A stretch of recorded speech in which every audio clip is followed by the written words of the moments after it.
están, amigos? Muchísimas gracias por acompañarnos en nuestro programa 2 en punto de la tarde. Señora, tome lápiz y papel y aproveche algunos consejos que le vamos a dar el día de hoy. Mil gracias por su compañía. Venimos en un instante.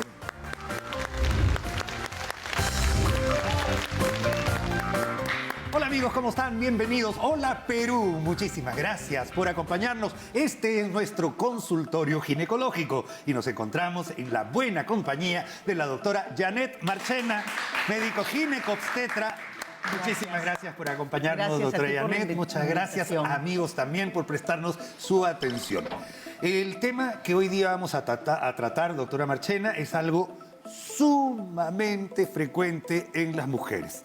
Incluso me atrevería a decir que poquísimas o casi ninguna mujer en el mundo va a pasar su vida sin haber tenido al menos uno o dos episodios durante su vida de infección urinaria. Exactamente. Es infección urinaria el tema de hoy en mujeres. Vamos a ver por qué. Bienvenida, doctora. Muchas gracias. ¿Cuál es la razón? ¿Por qué las mujeres más que los hombres y por qué es tan frecuente? Porque tenemos una anatomía diferente. ¿Por qué? Porque la vía urinaria va a terminar en la uretra, que es la salida por donde sale la orina, que viene desde los riñones, pasa por el uréter, se colecta en la vejiga y sale por esta uretra, que está muy cerca de dos lugares que pueden ser probable contaminante. Por ejemplo, la vagina y la vía rectal. Entonces, estos dos que tienen gran cantidad de unos bacilos llamados gram negativos son los que muchas veces van a contaminar esta uretra y por vía ascendente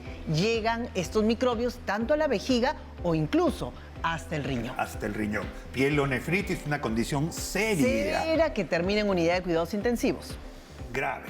Y mire, todo a partir de que quizás uno tenga el error o un error a la hora de limpiarse después de ir al baño. Exactamente. Ese es uno de los errores más frecuentes que existe y eso se tiene que enseñar la mamá a la hija. A la hija. Y es que la higiene siempre debe ser desde adelante hacia la parte posterior.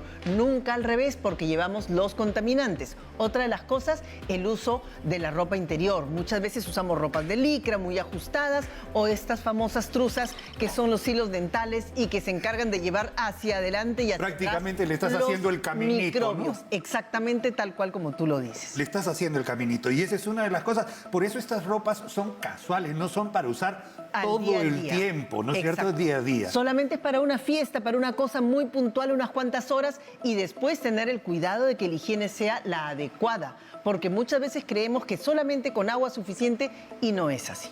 Ahí había una cosita, doctora, porque también el exceso de limpieza tampoco es bueno, porque hay una flora bacteriana normal que se barre a la hora que uno excede en la limpieza. No va a usar jabón, pues, no, señora, de lavar ropa, pues, ¿no? Del rostro, el mismo jabón del cuerpo, imposible. Tiene que ser un jabón que contenga algunas cosas especiales como el ácido láctico. ¿Para qué? Para que conserve el grado de acidez y conserve estas bacterias buenas que nos defienden a nosotros y que estas bacterias vienen en diferentes cosas, pero hay incluso hasta cápsulas que nos van a devolver estas bacterias. Entonces es importante, muy importante que las personas conozcamos esto de los probióticos, etcétera, que en algún otro momento podemos conversar. Perfecto, es todo un tema gigante lo de los probióticos. Exacto. En la ginecología, en la nutrición. Ese tema queda pendiente, doctora, de todas maneras.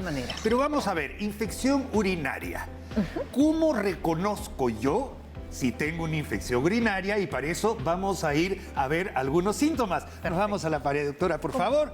Listo, al video wall y tenemos acá primeros síntomas de una infección urinaria.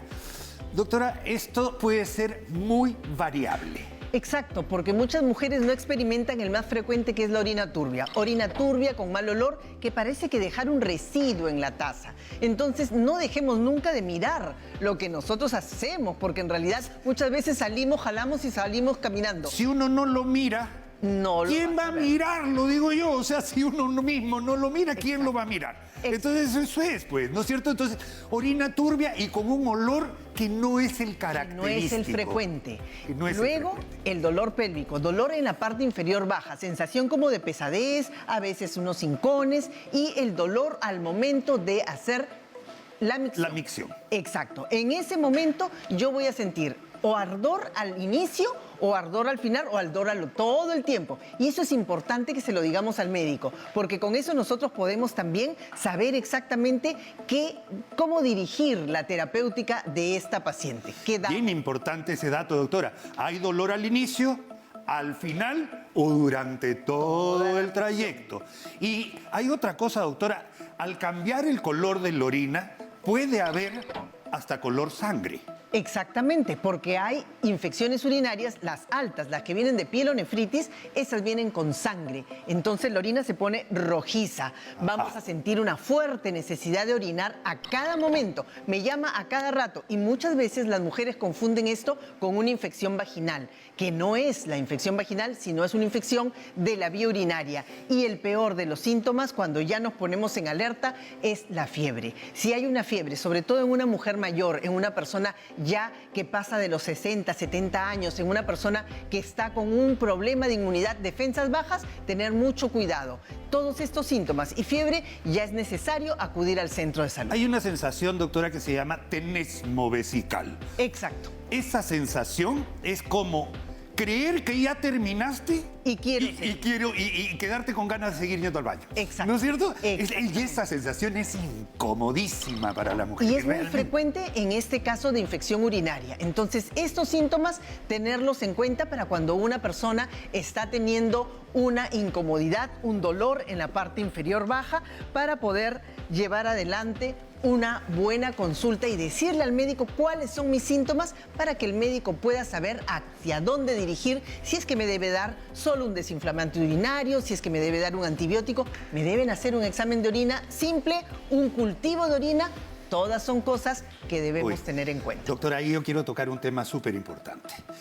No se automedique. Exacto. Es importantísimo, porque lo mejor es hacer una vez que ya se automedicó con un antibiótico, el antibiograma que sale junto con el examen de orina, con el cultivo, no va a salir correcto. Exacto. Entonces, es mejor que nosotros podamos tener primero, de primera mano, un cultivo y saber cuál es el germen y cuáles son los antibióticos que a ese germen le hacen bien. Porque de lo contrario, vamos a ir muchas veces creando resistencia y cada vez el microbio se hace más fuerte y vamos a terminar, como decíamos, de repente en una infección complicada que se da en embarazadas, que se da en personas mayores, postradas y en aquellas personas con inmunidad baja. Pero por último, doctora, hay infecciones urinarias que no dan síntomas. O que se han hecho crónicas en el tiempo, que ya hay una colonia, miren, amigos, ya hay una colonia de bacterias resistentes que se han quedado a vivir con uno. La famosa bacteriuria asintomática, y esto ocurre mucho, de nuevo, en personas mayores, en diabéticos. Entonces hay que tener cuidado con estas pacientes en que siempre deben estar bien hidratadas, bastante líquido, que vayan frecuentemente al baño, porque son cosas que muchas veces son las que causan las infecciones urinarias. Aguantarse la orina. Entonces, son cosas que son simples, sencillas, que usted puede llevar adelante con una buena hidratación y poder tener una buena salud. Perfecto, doctora Marchena. Ha sido, amigos, esto es una de las enfermedades más frecuentes en todas las mujeres del mundo. Porque es anatómicamente es así. Al hombre es un poquito más difícil porque está más separada la uretra de la pelvis, digamos, ¿no? Entonces, ¿qué es lo que hay que hacer? Acuda a su médico y, si es posible, hágase un examen simple con cultivo de orina. Es un examen que no es muy caro, la verdad. Se hace en todos los centros de salud y puede ayudar muchísimo a dar información que le ayude al tratamiento. Gracias, Janet. Muy amable. Muchísimas gracias, queridos amigos. Ha sido Infección Urinaria en nuestro consultorio ginecológico. Regresamos con más. No se vaya. La importancia de la lactancia materna, especialmente, bueno, la lactancia materna desde el momento del nacimiento. Claro que sí. Ahí justamente tenemos la primera secreción de la leche, que es de un color amarillento, que a veces nosotros podemos pensar que no tengo leche. Que no tengo leche o que es el susto del parto, ¿no? Eso se cree más en la zona rural, ¿no? Entonces, que hay que desecharlo, hay que eliminar y hay que esperar que salga es la parte blanquita, porque generalmente lo ven como leche, ¿no? Entonces, y se elimina esa primera secreción amarillenta y que es el colostro, ¿no? Que justamente es la primera vacuna y está rico en nutrientes como inmunoglobulinas que van a proteger el sistema de defensa del nuevo niño, ¿no? Algo que quiero explicar que nosotros siempre hemos recomendado es el autoexamen de mama, ¿de acuerdo? Y es una prueba muy sencilla. ¿Quién mejor que usted misma para detectarse algo en su propio cuerpo? Y es algo muy sencillo, en sentido horario, mano acá, y se comienza a palpar en forma ordenada para no palpar dos veces y no asustarse si es que uno palpa algo, porque en la inmensa mayoría de los casos no es nada serio. Pero me refiero, doctora, a que en cierto momento, cuando uno ya palpa un nódulo mamario, ya es un poquito tarde. Lamentablemente, cuando ya la enfermedad llega a un tamaño superior, por ejemplo, de 2 centímetros, ya para nosotros ya no es una cirugía de inicio, que vamos a hablar más tarde tal vez del tratamiento. Lo que nos dice ya es, bueno, no necesita operación ahorita, necesita tratamiento, quizás quimioterapia. Entonces, antes de eso es lo que nosotros tenemos que hacer, el autoexamen, y también ir a partir de los 40 años a hacer un chequeo preventivo a través de mamografía o ecografía. Y si tienes antecedentes familiares, por favor, antes, incluso 10 años antes, 30 años, para evitar ese riesgo que es de 2 a 1.5 veces más que la población normal.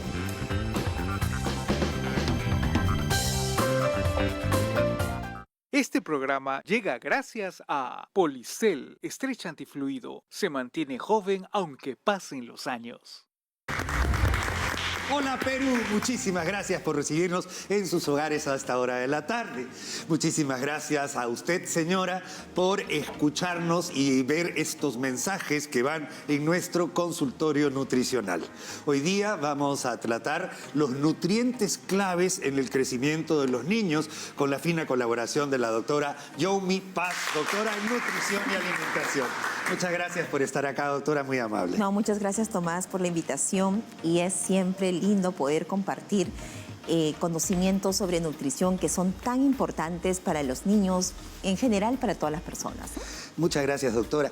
Doctora, hay alimentos básicos, ¿ya? Pero cuando hablamos de un niño, de un recién nacido, hay un alimento básico que depende de nuestra condición de animales mamíferos porque amamantamos.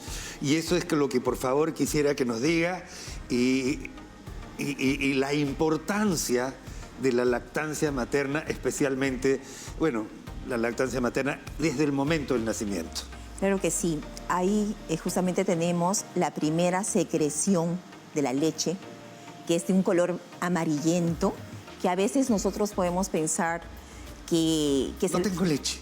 Que no tengo leche, o que es el susto del parto, ¿no? Eso se cree más en la zona rural, ¿no? Entonces, que hay que desecharlo, hay que eliminar y hay que esperar que salga la parte blanquita, porque generalmente lo ven como leche, ¿no? Entonces, y se elimina esa primera secreción amarillenta y que es el colostro, ¿no? Que justamente es la primera vacuna y está rico en nutrientes como inmunoglobulinas que van a proteger el sistema de defensa del nuevo niño, ¿no? Entonces yo creo que es importante poder tener claridad que no elimine, señora, este alimento amarillento, que es la primera vacuna que nosotros tenemos para nuestros niños, y con ello vamos a ayudar a que el niño más adelante no se nos enferme, ¿no? De acuerdo. ¿Y eso es por qué? Porque el niño ha estado protegido con el cuerpo de la mamá.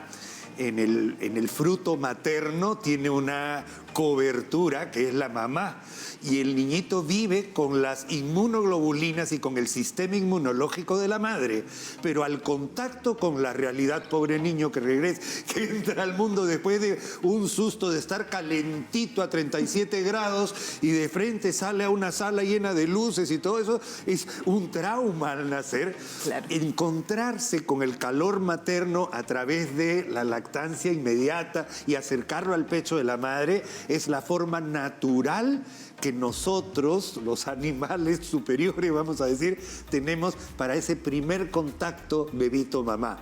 Y esa primera secreción es fundamental, es totalmente cierto, el calostro, esa primera secreción de la glándula mamaria es la primera vacuna que recibe el bebé.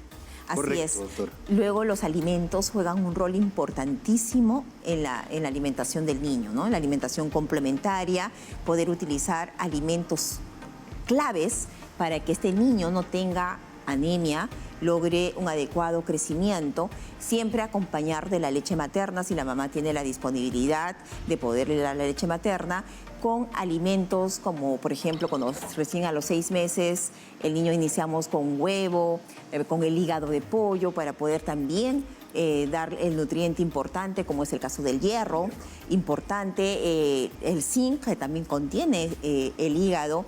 Luego llega al año de edad, ya el niño debemos lograr una alimentación mucho más familiar y incluir alimentos balanceados, equilibrados, donde haya componentes de proteína. Entonces ahí la leche, el queso, el yogur, el pollo, el pescado, las vísceras, ¿no? Las mollejitas, la sangrecita, para poder cubrir el requerimiento del hierro que necesita a esta edad, ¿no? Son nutrientes claves, ¿no? Tenemos una deuda con el país en realidad, o sea, este es un tema que ya hemos desarrollado y es parte del objetivo de este programa.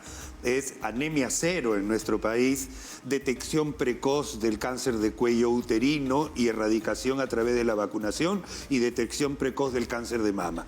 Son proyectos que tenemos como entidad, como programa de televisión para llevar ese mensaje que junto con la nutrición van a ser la lucha para combatir esto que nos da niveles de salud poblacionales que tenemos que mejorar. Totalmente de acuerdo, ¿no? Entonces tenemos alimentos que podemos utilizar en nuestras preparaciones. De repente tenemos en zonas de la sierra la quinoa, ¿no? Tenemos también pues el maíz, tenemos la papa, la oca, tenemos la chira, que es un tipo de fruta típico de la sierra, que es un carbohidrato. Recordemos que necesitamos energía, necesitamos calor en la sierra, ¿no? Entonces, introducir la leche en el consumo diario va a ayudar justamente por el contenido de vitamina B12, ¿no? O B2 también, que es muy importante. Para formar el sistema nervioso. Totalmente, ¿no? Entonces, y agregarle ahí alimentos ricos en hierro, la sangrecita, el hígado, la molleja y los alimentos fortificados, ¿no? Entonces, también tenemos hoy en día alimentos que están siendo fortificados y yo creo que es la única forma, Tomás, de poder vencer un problema de salud pública como lo tenemos, que es el tema de la anemia, es fortificando. Cuanto más alimentos encontremos fortificados en nuestra alimentación diaria, vamos a poder cubrir y eliminar el tema de la anemia. 100% de acuerdo, doctora. En eso es que estamos comprometidos. Es la verdad. Y lo que queremos es, a través de la información básicamente científica, contrastada, información además que evita entrar en dimes y diretes como este tema de la leche, por ejemplo. Nadie puede decir en nuestro país que la leche es mala, por favor, eso no es correcto. Nadie puede decir que en un país que no come muy bien las hamburguesas son malas. O sea, eso no se puede ir diciendo. Lo que hay que hacer es mejorar la preparación artesanal dentro de cada casa con los niveles que uno tiene que tener de manejo y manipulación de los alimentos y además aprender a lavarse las manos, aprender a sentarse todos juntos a la mesa, hacer de esto un ritual de alimentación que va en favor de la sociedad peruana, de todas maneras. ¿No? Es el mejor sitio para conversar, además, en la mesa. Ese es un punto muy importante porque la absorción va a depender de eso, ¿no? Un niño que tú le obligas a comer, come, entonces el niño tenso no va a absorber adecuadamente como si come en un ambiente mucho más armonioso. Por eso es importante también dedicarle tiempo a la hora de comer, que sea la hora de comer la hora de nutrirse adecuadamente, y para poder hacer mucho más saludable es poder también incentivar la actividad física. Qué tan importante es los ejercicios, el caminar, para poder mejorar todo para la parte cardiovascular, ¿no? Doctora, y además es importante los horarios. Totalmente. Me acuerdo de mi época, los horarios de comida eran los horarios de comida y nadie los cambiaba así nomás. O sea, porque no es lo mismo no tomar desayuno, no almorzar, comer en la noche así y levantarte al día siguiente. Exacto. Hay que comer 3, 4 veces al día y es la forma con mejores porciones y todo. Hasta la forma de comer tiene que ver con la nutrición. Totalmente de acuerdo, y es importante las porciones, ¿no? Entonces no hay alimento malo, sino consumido inadecuadamente, en cantidades excesivas. Y cómo comer, ¿no? Qué tan importante es poder masticar, ¿no? Entonces recordemos, en la boca tenemos la tialina, que es donde justamente se inicia la primera digestión, y lo que nosotros comemos más son carbohidratos. Estamos hablando del pan, papa, ¿no? El arroz, no somos arroceros. Entonces la primera digestión empieza en la boca, tenemos que aprender a masticar bien los alimentos para justamente lograr un peso saludable. Le agradezco muchísimo, doctora, siempre es un placer. Además, ya nos está dando hambre. Muchísimas gracias, queridos amigos, a ustedes. Coman en familia, ese es un buen consejo que les damos. Es el mejor momento para solucionar problemas. Ahora que la salud mental está tan disminuida, la familia es el primer refugio que uno tiene para poder solucionar ciertos problemas que nos atañen a todo alrededor. Mil gracias, doctora Yomi Park. Muchísimas gracias, queridos amigos, a ustedes. Nosotros regresamos con más de nuestro programa enseguida. No se vayan. Algo que quiero explicar, que nosotros siempre hemos recomendado, es el autoexamen de mama. ¿De acuerdo? Y es una prueba muy sencilla. ¿Quién mejor que usted misma para detectarse algo en su propio cuerpo? Y es algo muy sencillo, en sentido horario, mano acá, y se comienza a palpar en forma ordenada para no palpar 2 veces y no asustarse si es que uno palpa algo, porque en la inmensa mayoría de los casos no es nada serio. Pero me refiero, doctora, a que en cierto momento, cuando uno ya palpa un nódulo mamario, ya es un poquito tarde. Lamentablemente, cuando ya la enfermedad llega a un tamaño superior, por ejemplo, de 2 centímetros, ya para nosotros ya no es una cirugía de inicio, que vamos a hablar más tarde tal vez del tratamiento. Lo que nos dice ya es, bueno, no necesita operación ahorita, necesita tratamiento, quizás quimioterapia. Entonces, antes de eso es lo que nosotros tenemos que hacer, el autoexamen, y también ir a partir de los 40 años a hacer un chequeo preventivo a través de mamografía o ecografía. Y si tienes antecedentes familiares, por favor, antes, incluso 10 años antes, 30 años, para evitar ese riesgo que es de 2 a 1.5 veces más que la población normal.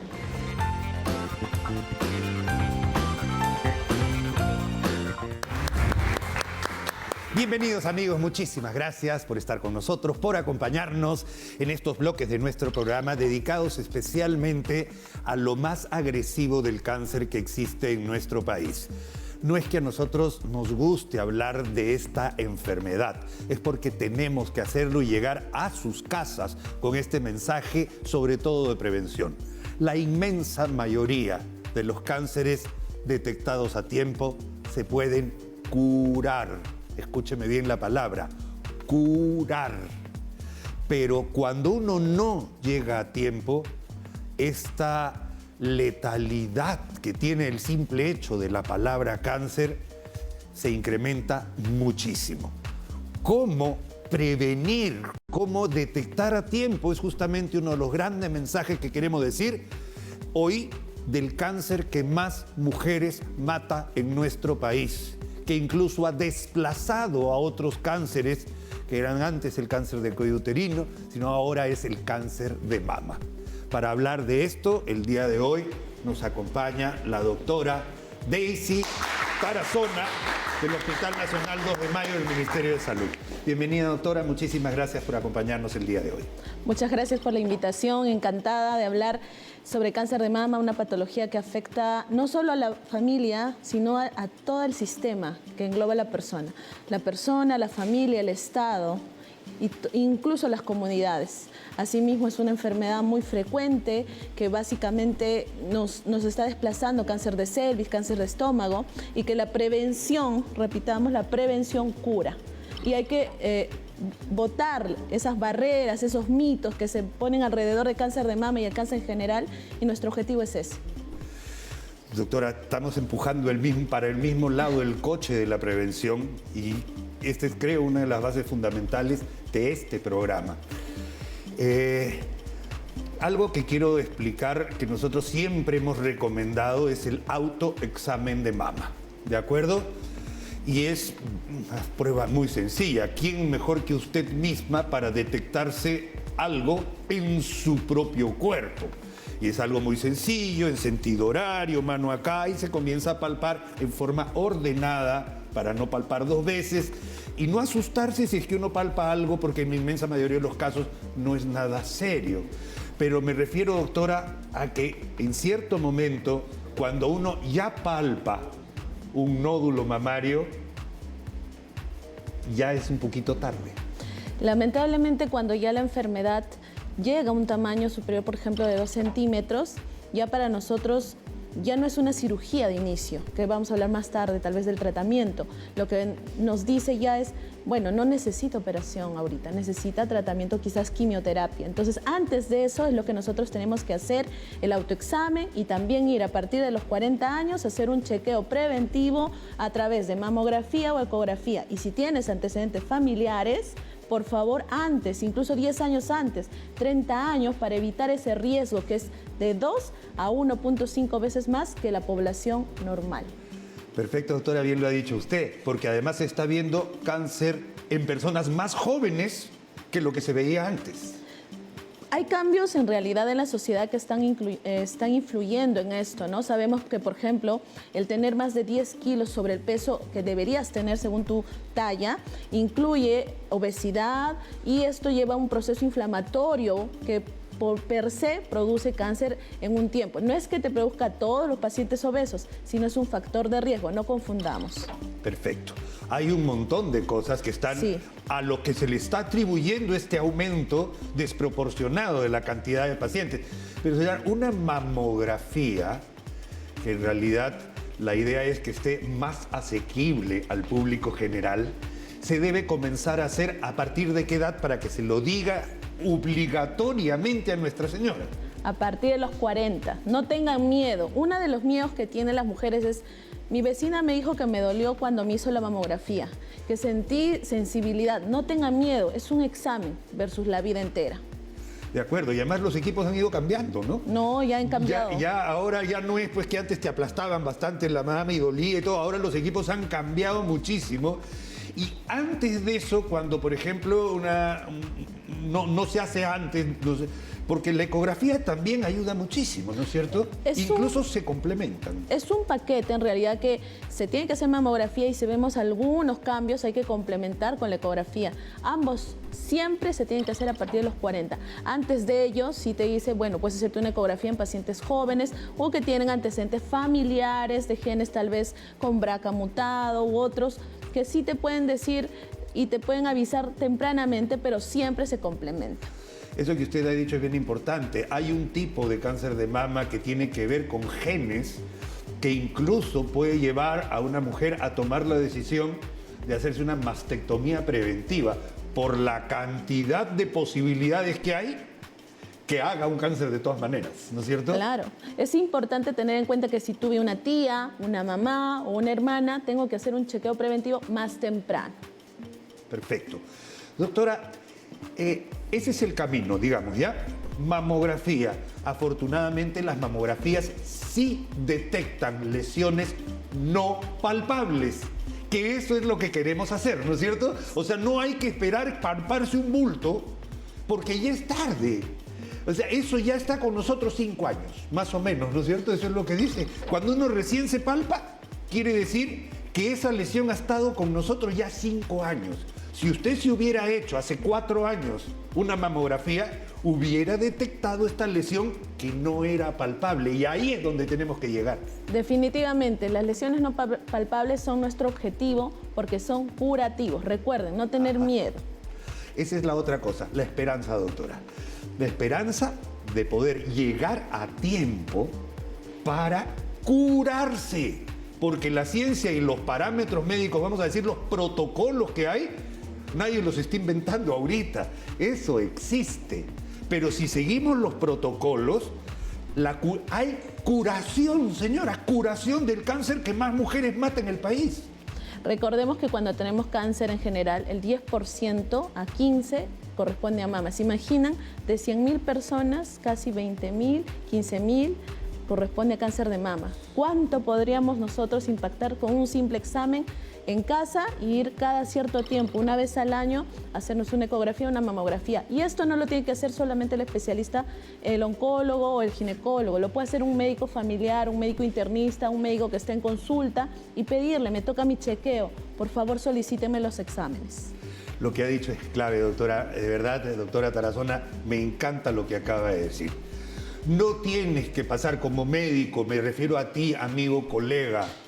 Si tú tienes la historia clínica de la paciente y ves que hace 2 años no se hace, solicítale de manera rutinaria su examen, porque así es como vamos a detectar esos casos que se nos están yendo de las manos, doctora. Porque el país es un país de cáncer avanzado y eso es lo que no podemos aceptar. Es importante poner porcentajes.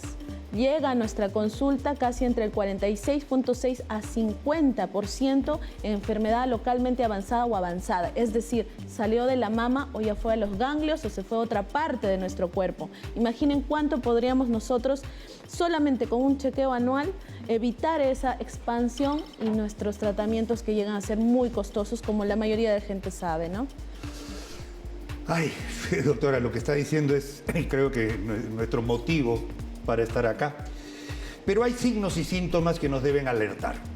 Y esos signos y síntomas los vamos a ver en pantalla para que por favor los podamos analizar.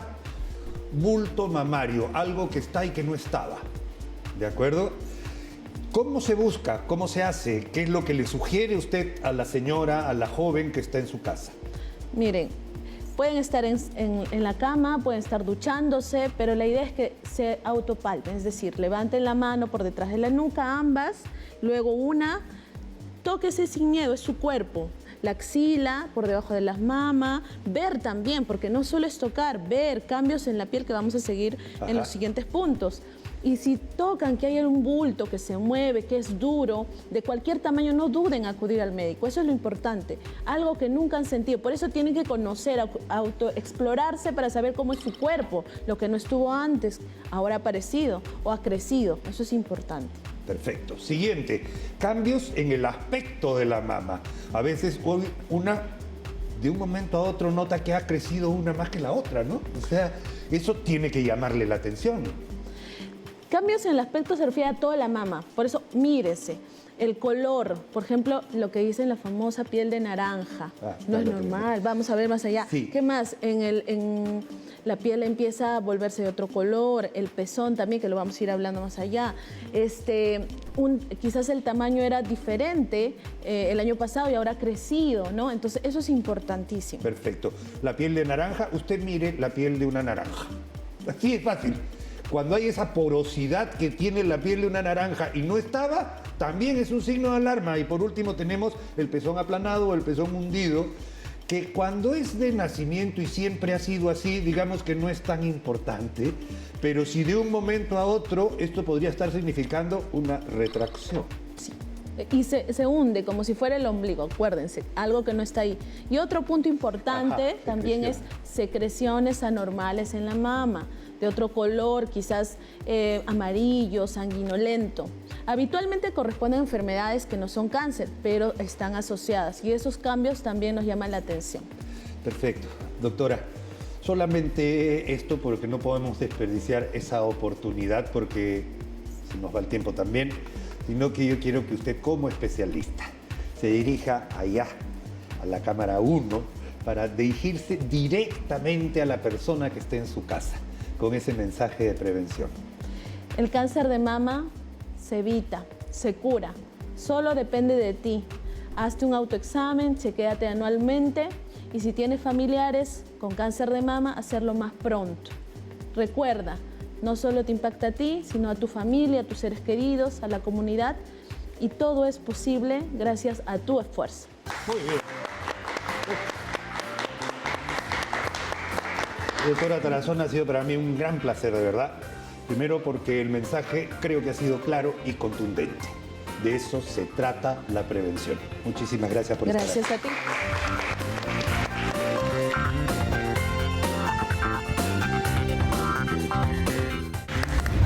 Hola amigos, ¿cómo están? Bienvenidos. Hola Perú, muchísimas gracias por recibirnos en sus casas. El día de hoy estamos con un buen amigo, especialista en virología, en realidad una de la mayoría de las enfermedades infecciosas ahora, pero no solo eso, sino que además es investigador. Me refiero a mi buen amigo el doctor Arturo Pareja. Bienvenido Arturo, muchas gracias por estar acá. Y vamos a hablar de las enfermedades infecciosas que probablemente en este momento ha bajado un poquito por el cambio climático, que viene a ser el dengue. El dengue es una enfermedad adquirida zoonótica inicialmente porque te la transmite un vector llamado un mosquito, ¿no es cierto? Un zancudo. Pero explíquenos, por favor, qué cosa es el dengue y por qué nuestro país se considera una zona endémica de dengue. Tomás, bueno, muchas gracias nuevamente por invitarme a tu programa. Y bueno, y ahora nosotros con el dengue, ya desde el 2024, parte del 2023, ya cambió un poco la historia de lo que es el dengue. El dengue es una enfermedad obviamente transmitida por un vector, un mosquito, ¿no? Como el Aedes, el que tú conoces, y que obviamente transmite al virus desde un huésped que ya está con la infección, que ya está con el virus, que está enfermo, y se lo transmite. Es el transmisor, básicamente. Es el transmisor, es el vehículo. Pero o sea, el mosquito no tiene inicialmente el virus. No tiene. No tiene. Está libre del virus. Está libre del virus, hasta que pica a una persona que lo tiene. Así es. Y ahí se vuelve transmisor. Y se lo pasa a una persona sana, obviamente. Históricamente el dengue nos ha acompañado pues desde las épocas muy antiguas, quizás desde la colonia ya existía, porque somos un país que está en una región que tiene tropical, ¿no? Entonces reúne las condiciones, el ecosistema, la temperatura adecuada para que el mosquito pueda reproducirse como vector, ¿no es cierto?, en los charcos de agua, etcétera, y que el virus, si está dando vuelta, como lo hace en la región, pueda captar libremente y poder transmitir a las personas. Históricamente, Tomás, la palabra dengue, más o menos entre los nativos de Centroamérica, como Cuba, tiene un nombre muy especial. A todas esas personas que tenían dengue, que se le llamaba y tenían fiebre rompehuesos, porque era un dolor, mira que estoy usando la palabra era un dolor pero inmenso, como si le estuvieran rompiendo los huesos, y cuando trataba de caminar tenía un movimiento un poco raro, como una especie de danza, y los nativos del lugar le llamaron dinga o dunga.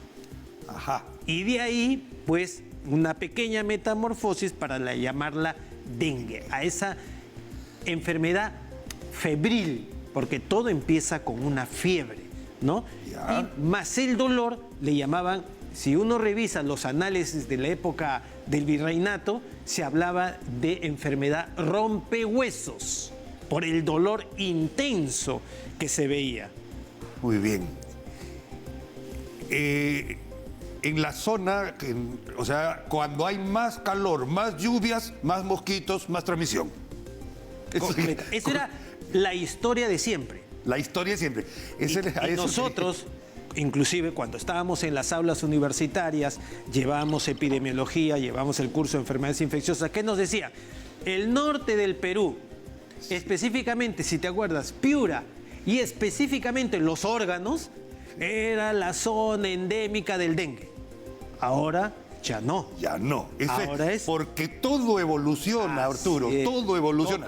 Y me estabas comentando que hasta los síntomas han ido cambiando. Así es. Primero, ahora se ha detectado que el mosquito transmisor está prácticamente en todo el país. Okay. Entonces, la enfermedad que antes solamente era en el norte, pues ya lo vemos en Lima, lo vemos en el sur. Los síntomas ya han cambiado. Yo te hablaba de la famosa fiebre rompehuesos. Una persona que está en cama y con un dolor intenso y no se puede mover. La fiebre siempre va a estar, porque es una enfermedad infecciosa. ¿Ya? Es la primera alerta. Pero ahora ese famoso dolor muscular, articular, ya no se ve de gran intensidad. Es un dolor o es un malestar, pero ya no es tan intenso como para llamarlo rompehuesos. Entonces, se puede confundir con un síntoma tan simple como es un resfrío común, que tienes tu malestar general, dolores articulares, musculares, y fiebre, ¿no? O calentura, y tú lo primero que haces es tomar un antigripal o tomar un ácido acetil salicílico, que no podría ser si fuese dengue. No puedes tomar eso porque hay cierta predisposición a la antiagregación plaquetaria. Así ¿no es cierto? Afecta las plaquetas, que es una parte de la coagulación. El ácido acetil salicílico, también conocida como aspirina, actúa en contra de la coagulación. Entonces, ahí es donde podría haber problemas muy serios. Riesgos de que la persona, si tiene dengue, no sabía que lo tenía, pensaba que era un resfrío y toma su aspirina, vamos a llamarle comercialmente aspirina, no toma su aspirina, su ácido salicílico, y tiene riesgo de sangrado. Y más aún, si es que esa persona que tiene estos síntomas comienza a tener sangrado, epístasis que le llamamos, o se cepilla normalmente Ese los dientes. signo de gravedad. Así es, y comienza a sangrar, mucho cuidado, mucho cuidado. Inmediatamente ir al centro de salud más cercano. De acuerdo. Otra característica de esta enfermedad que yo sí la he visto alguna vez es ese dolor de cabeza intenso, como si te apretaran los ojos para adentro. Así como una sensación, es dolor retroocular. Así y eso es. me ha tocado ver casos donde casi eso me dio diagnóstico, digamos, porque es una característica bien especial. Vamos a hablar, ¿existe vacuna para el dengue? Claro que sí. Existen en realidad dos vacunas. Ya has tocado un tema muy álgido. Existe vacuna contra el dengue.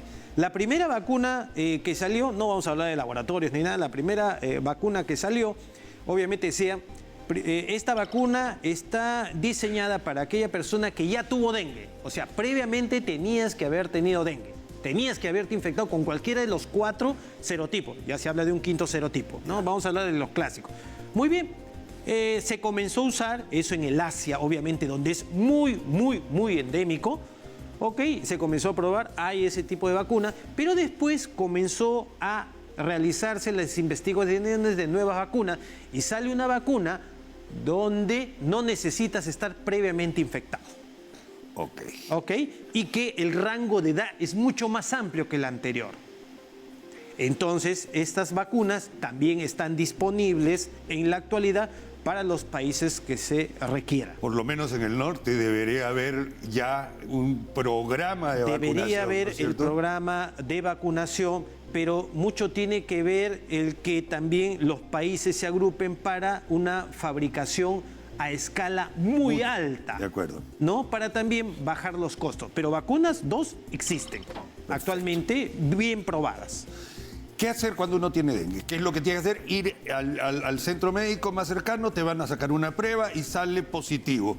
Hay que cuidar los factores de coagulación, es lo que tengo entendido, porque si comienzan a bajar las plaquetas, a veces puedes requerir incluso hasta transfusiones de sangre, plasma rico en plaquetas o esas cosas, ¿no es cierto? Mira, te puedo decir, ahorita hay un cambio de clima increíble. Uno puede decir, ¿ya estamos libres de dengue? No, seguimos captando dengue. Seguimos. Ahorita estamos en un proyecto en la universidad, en el Centro de Virología de la universidad, y seguimos captando. Entonces, toda persona que tenga síntomas muy parecidos, porque ahora puede ser COVID sincitial respiratorio, puede ser influenza, puede ser el dengue, puede ser chikungunya, porque ya hemos captado chikungunya también en estas pruebas que estamos haciendo. Ok, si tiene malestar, lo primero que no va a ser dañino para él es usar paracetamol, que también se conoce como acetaminofén. No usar ácido acetil salicílico. Y lo inmediato, para poder descartar ante los primeros síntomas, ir a un centro de salud para que le haga un despistaje. Más aún, Si es que has estado en zona endémica. ya no. Ya no. Ya no si estás en zona endémica. Ok. Ya no. La enfermedad y el virus está en todo el país. Ya no. Ya ha ido cambiando. Entonces tenemos que estar alerta. Más aún, Tomás, si comienza con esa pequeña epístasis, si comienza con un sangrado que no es usual en la persona, con más razón. Yo quiero felicitarte, Arturo, a ti, a la doctora Silvia Pesá, a Julio Luque, por esta publicación. Esta publicación además recoge la experiencia de un centro de virología, además investigación, que es algo que en nuestro país adolece, porque ahora mucha gente va a basar sus estudios en estos estudios que parten de la universidad, en este caso Universidad San Martín de Porres, institución a la cual quiero muchísimo, tú sabes, pero además este es un esfuerzo, un trabajo real, donde se explican los porqués, los cómo y qué hacer. Y hablamos, Tomás, de las nuevas formas sintomatológicas que tiene, los nuevos diagnósticos rápidos que nosotros en nuestro centro de investigación estamos proponiendo al gobierno para hacerlo mucho más rápido. Y sobre las vacunas que tú has mencionado. En realidad esto hace unos meses fue lanzado por primera vez en el Ministerio de Salud durante la gestión del actual ministro, César Vázquez, y obviamente nosotros estamos muy satisfechos del trabajo que estamos haciendo. Muy bien, enhorabuena. Enhorabuena porque esto va a ayudar a un montón de gente. Gracias al doctor Arturo Pareja, queridos amigos, gracias a ustedes. Vamos a seguir hablando en algún caso de enfermedades infecciosas. Tenemos después, me gustaría tocar el tema de la mal llamada viruela del mono, porque la gente se está preocupada por esto, pero han lanzado la OMS una alerta epidemiológica y también en el norte de nuestro país se ha lanzado una alerta que después me gustaría conversar contigo. ¿De acuerdo? Muchísimas gracias, queridos amigos. Regresamos enseguida. Queridos amigos, un mensaje muy especial para todos ustedes y que lo comparta con su familia. No vendo nada. Existen estafadores, gente de mal vivir, pseudo comerciantes que no sé qué ponen en ciertos pomitos y que utilizan mi imagen para vender productos de dudosa procedencia, y estoy seguro que es una estafa. A través de redes sociales e inteligencia artificial, logran hacer que personajes importantes de nuestra vida cotidiana y de nuestra historia digan que yo puedo, por ejemplo, curar la diabetes con una pastilla, o que puedo quitarle a usted la artritis o los dolores articulares con otro de estos contenidos que pueden llegar a ser hasta basura. La verdad es que no crea en esto. Nosotros no vendemos ningún medicamento y además no somos dueños de la verdad tampoco. Así como cualquier científico, cualquier persona, nosotros nos basamos en evidencia para poderle dar a ustedes explicaciones lógicas y científicas sobre cómo funciona el cuerpo humano. Amigo, no se deje engañar. Y esto lo mismo lo digo para algunas personas que están yendo especialmente al consultorio pidiendo que por favor les venda la pastillita mágica. Eso no existe. No se deje estafar. Nosotros nos vamos a despedir el día de hoy. Muchísimas gracias, queridos amigos, por habernos acompañado. Si les gustó el programa de hoy, el día de mañana va a ser mucho mejor.